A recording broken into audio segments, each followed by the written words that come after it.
Bonjour, alors j'ai reçu plusieurs mails d'abonnés et d'auditeurs de cette chaîne qui me demandaient des informations sur le BX4, d'avoir plus d'explications sur son fonctionnement et des questions reliées à ce thème. Donc je vais parler dans cette vidéo des positions baissières en général, de leur utilité, des inconvénients, du contexte dans lequel on peut les utiliser.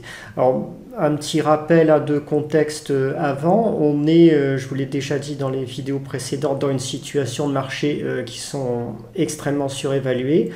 Il y a un ratio dont je parle beaucoup dans mes formations à l'analyse financière parce qu'il est à la fois extrêmement simple et très efficace dans les backtests, qui est le ratio price to sales, c'est-à-dire capitalisation sur chiffre d'affaires des sociétés. Vous voyez que sur ce graphique, aujourd'hui on est à 2,75 sur le SP500, c'est vraiment un plus haut historique pour ce ratio. Et ça implique, vous voyez, il y a des études de régression qui ont été faites, ça implique une sous-performance dans les 5 ans à venir, a priori, des investissements en actions sur l'indice SP500 et sans doute sur les autres indices par répercussion, parce qu'on est sur la base d'un ratio extrêmement élevé en ce moment. Alors l'idée de dire que ce ratio est très élevé parce que ce sont maintenant les valeurs techno qui représentent l'avenir, qui font le gros de la capitalisation du marché US, à mon avis, ça n'est pas une idée qu'on peut retenir parce que les valeurs techno, finalement, elles reposent sur un sous-jacent qui sont donc des productions de biens tout à fait classiques. Google vend de la publicité pour l'essentiel, mais la publicité, elle est liée au sous-jacent, c'est-à-dire aux produits qu'on vend, qui sont des biens tout à fait matériels, des biens tangibles. Donc, la croissance de Google sur le long terme, elle ne pourra pas dépasser significativement la croissance moyenne de l'économie et des actifs tangibles qui sont vendus. C'est un peu le cas pour quasiment toutes les valeurs techno qui reposent, en quelque sorte, c'est une surcouche de services qui repose sur un sous-jacent tout à fait matériel. Il n'y a rien de très nouveau dans ce secteur des valeurs techno. Donc, à mon avis, ce ratio price to sales, il finira forcément par rejoindre sa normale de long terme d'ici quelques années. Il y a un autre élément qui est en faveur d'un retournement des marchés dans les mois qui viennent, je vous ai dit, qui est à la fois le décompte héliotiste ici. On semble avoir 5 vagues quasiment terminées sur l'indice US Wilshire 5000, qui est le plus large, l'indice de capitalisation le plus large disponible. Et je vous ai dit qu'il y a pas mal d'actifs à risque qui se sont déjà retournés, le secteur des énergies renouvelables, certaines valeurs techno, le Bitcoin, etc.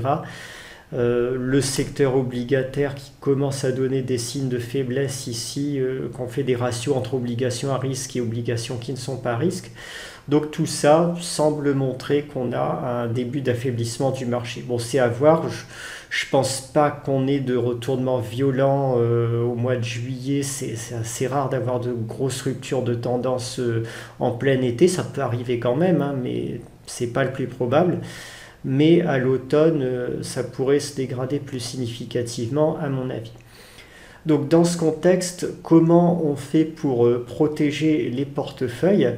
Et beaucoup me parlent de BX4, d'outils de protection baissière. Alors avant d'aborder ça, la première protection qui est la plus efficace et la moins coûteuse de très loin, c'est la seule protection qui ne coûte quasiment rien en dehors de l'érosion due à l'inflation, c'est tout simplement de vendre vos actifs, de vendre vos positions en action pour reconstituer des liquidités et attendre que la correction passe. On n'y pense pas assez, on a envie, on pense que c'est bien d'utiliser des outils plus sophistiqués, des options, du BX4, etc. Il faut bien vous dire que toute position baissière, que ce soit en BX4, en option, en contrat futur, etc., elle aura un coût, elle aura une érosion de valeur temps. C'est particulièrement significatif sur les options et encore plus sur le BX4. Donc, ce coût-là, il va vous coûter très cher si vous trompez un petit peu de timing.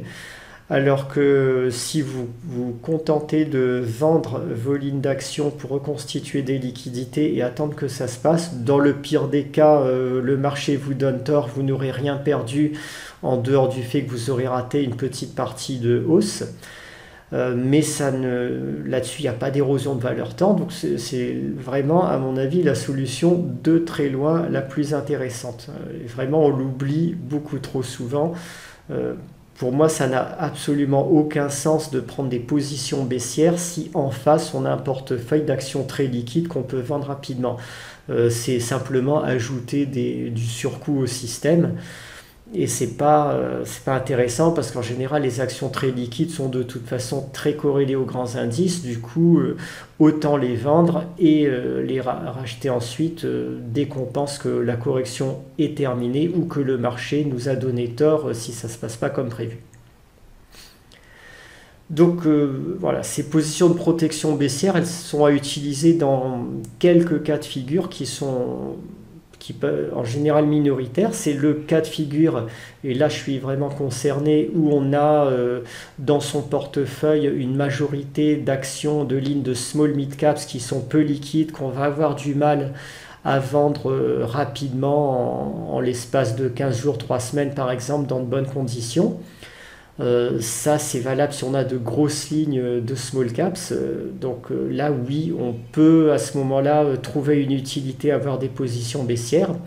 Et l'autre cas de figure qui peut rejoindre le précédent d'ailleurs, c'est celui où on se dit que nos lignes de small caps vont surperformer le marché, qu'elles sont nettement meilleures que la moyenne du marché sur un plan fondamental, et que donc j'ai quand même envie de les garder tout en protégeant partiellement contre un risque d'accident violent du marché qui pourrait les affecter quand même.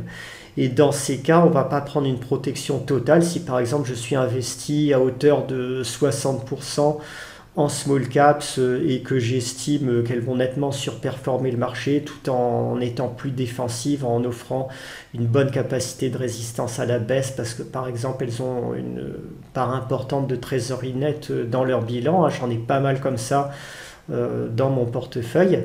Dans ces cas, on va protéger simplement très partiellement ces lignes de small caps. Si on est investi à 60%, on va protéger par exemple à hauteur de 30% seulement, c'est-à-dire que si on est avec du BX4 à levier 2, on pourra investir peut-être 15% de BX4 grand maximum, voire même encore un peu moins si on est confiant dans ces lignes actions.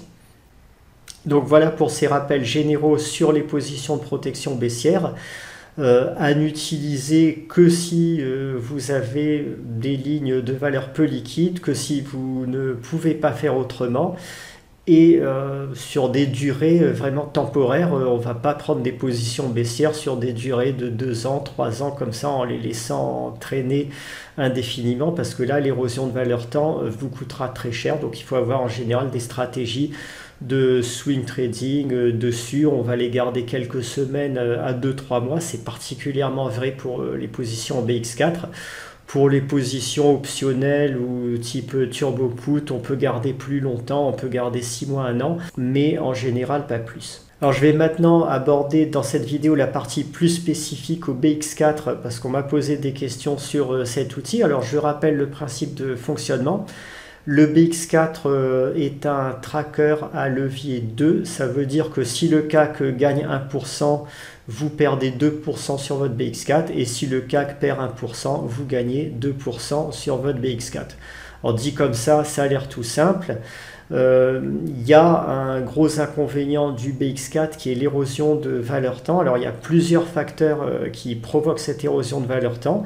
Il y a d'abord les taux d'intérêt dus aux dividendes qui sont versés sur le CAC 40. Si le CAC 40 verse 3% de dividendes par an, ça va provoquer une baisse de 6% du BX4 par rapport au cours du CAC 40 spot. Et le deuxième facteur de baisse, c'est l'érosion qu'on appelle bêta slippage qui est due au levier constant du tracker. Alors je l'ai déjà développé dans des vidéos précédentes, je fais simplement un petit rappel. Si on imagine un cas d'école où on aurait pendant un mois, c'est-à-dire 23 séances, un cas qui oscille entre 6000 points et 5900 points tous les jours, donc il perd 100 points, il regagne 100 points, il perd 100 points, etc. Pour arriver au bout de 23 séances à être inchangé. Donc on a des variations de 1,6 à 1,7% en plus, en moins tous les jours. Au bout d'un mois, comme ça, le BX4 aura perdu 1,85%, alors que le CAC 40, lui, est resté totalement constant. Ça, c'est simplement une conséquence mathématique du levier constant qui fait que si on perd 1%, pour regagner le 1% perdu, il faut toujours gagner un petit peu plus que le 1% initial. Donc voilà, cette érosion, elle peut être particulièrement pénalisante dans les marchés très volatiles. Alors elle est moins importante, elle ne va pas être de 1,8% par mois, évidemment, dans des marchés qui sont calmes.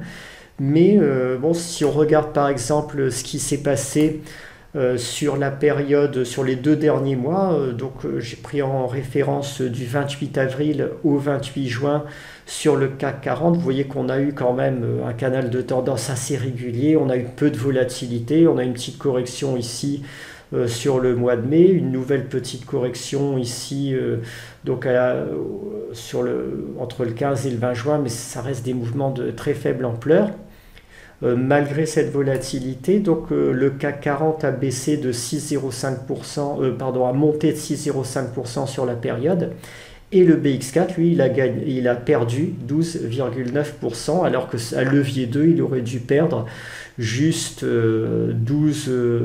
peu près 12,1%. Donc il y a une érosion en 2 mois de 0,8% de ce BX4, c'est-à-dire 0,4% par mois par rapport à ce qu'il aurait dû faire. Et quand les marchés sont plus volatiles, évidemment, cette érosion est plus importante. On peut estimer à 1,5% par mois. Par contre, quand on a un scénario de baisse régulière, là, le BX4 peut être très avantageux parce qu'il y a les intérêts composés qui vont fortement augmenter sa performance. Et si on reprend le cas précédent, mais que cette fois-ci on imagine un CAC 40 qui baisse régulièrement de 1% tous les jours pendant un mois, au bout d'un mois à ce rythme-là, le CAC 40 aura perdu 20% et vous voyez que le BX4 lui aura gagné 54,6%, donc il aura fait un gain nettement supérieur à ce qui était prévu par son levier inverse 2. Si on fait 20% x 2, le BX4 aurait dû gagner 40%, donc vous voyez qu'il y a à ce moment-là une surperformance qui se réalise. Ça arrive parfois lorsqu'on a des vagues de baisse sur les marchés, mais en général ça se produit sur des durées maximum de quelques semaines et après il y a toujours un gros rebond technique, une volatilité qui augmente qui va faire que cet avantage sera perdu. Donc vraiment le BX4 dans ce contexte, je le répète, c'est un outil qui est adapté